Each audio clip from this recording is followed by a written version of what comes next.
सब व्यस्त हैं खून गरीब का पीने में, तो राम मंदिर या बाबरी का पक्ष नहीं मैं लाई हूं, घायल भारत चीख रहा है, चीख सुनाने आई हूं। परम आदरणीय सभापति महोदय, मंचासीन निर्णायक मंडल समिति एवं उपस्थित मेरे प्यारे साथियों, मैं आरक्षी खुशबू चौहान, केंद्रीय रिजर्व पुलिस बल, आज सदन की राय से असहमत होते हुए वक्ता विपक्ष में अपने विचार प्रस्तुत करूंगी। महोदय, दर्द हद से तब गुजरने लगता है जब मेरी आंखों के सामने ताज, पुलवामा, छत्तीसगढ़ में शहीद हुए जवानों के शत विशत अधजले शरीर के टुकड़े, रेत के टीलों से ऊपर जाती लाशों के ढेर और कश्मीर की खून से सनी लाल रंग की सड़कों के दृश्य सामने आते हैं। उस पर मेरे प्रतिपक्षी महोदय का कहना ये कि मानवाधिकारों की अनुपालना करते हुए देश से उग्रवाद और आतंकवाद को समाप्त किया जा सकता है। महोदय, अब तो हमारा तिरंगा झंडा भी हमसे ये पूछने लगा है कि क्या बात है भारत, आजकल फहराने से ज्यादा मैं कफन में दफनाने के क्यों काम आ रहा हूं।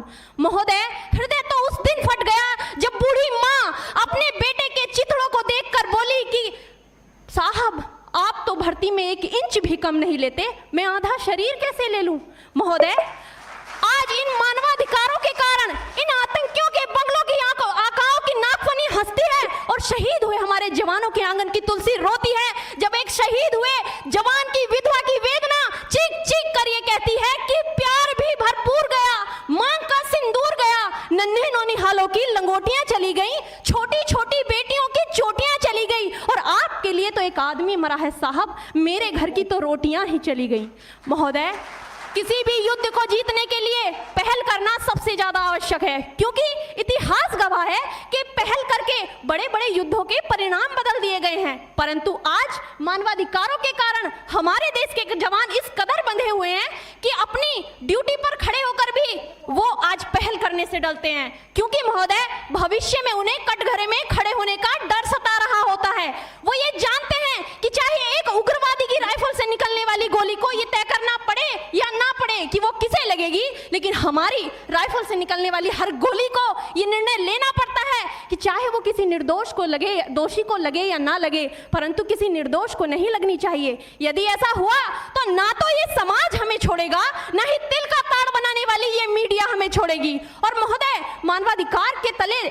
किसी जवान को दबाकर युद्ध के मैदान में छोड़ देना कोई वीरता नहीं, एक आत्महत्या है। क्योंकि महोदय, फूल को श्रृंगार दो ये मुमकिन नहीं, और एक वीर को झनकार दो ये मुमकिन नहीं। जो हाथ बांध दे सेना के, ऐसे मानवाधिकार का पालन संभव नहीं। महोदय, आज सत्यनिष्ठा के मार्ग पर चलते हुए भी हमारे देश का जवान इन आतंकवादियों, इन पत्थरबाजों से डरता है, क्योंकि वो जानता है कि उसकी राइफल से निकलने वाली गोली अगर टारगेट को हिट नहीं भी करेगी तो भी 400 मीटर तक जाएगी, और यदि इस बीच वो किसी निर्दोष को लग गई तो महोदय, हमें अपनी नौकरी से हाथ तक धोना पड़ सकता है। और महोदय, अपनी नौकरी को बचाने की खातिर एक जवान आज ये सोचता है कि चाहे सांप मरे या ना मरे, परंतु लाठी नहीं टूटनी चाहिए, क्योंकि आज हमारे देश के हालात